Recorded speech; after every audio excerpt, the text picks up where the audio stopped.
كم تكلفة علامة صنع في سويسرا؟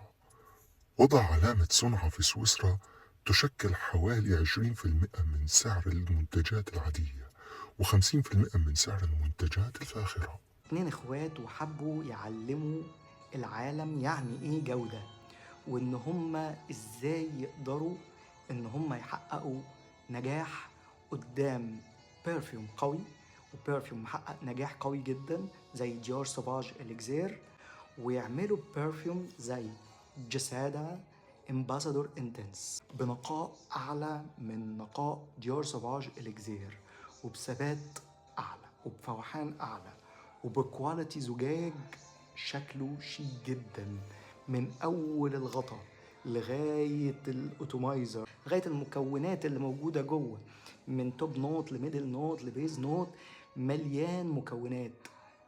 النوتات الصناعيه اللي موجوده في ديور سوفاج ابتدوا ان هم يحللوها ل 30 مكون موجودين جوه جيسادا امباسادور انتنس. ده مش غريب ان لما براند سويسري يعمل التفاصيل دي، هم اصلا دي اكتر حاجه بيهتموا بيها، هم الجوده.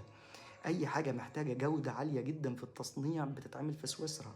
انت عايز تنجح في اي مجال لازم تقدم جوده عاليه جدا للمستخدم بتاعك. النهارده انا بتكلم عن واحد بيحاكي براندات ديور داخل على فرانسوا دي عشان يعمل برفيوم من البرفيوم القوية وصعبة جدا، ويعملها بنقاء أعلى من نقاء ديور. ده كل اللي أنا عايز أقوله عن قصة نجاح جسادة امباسادور، سفيرة العالم للجودة.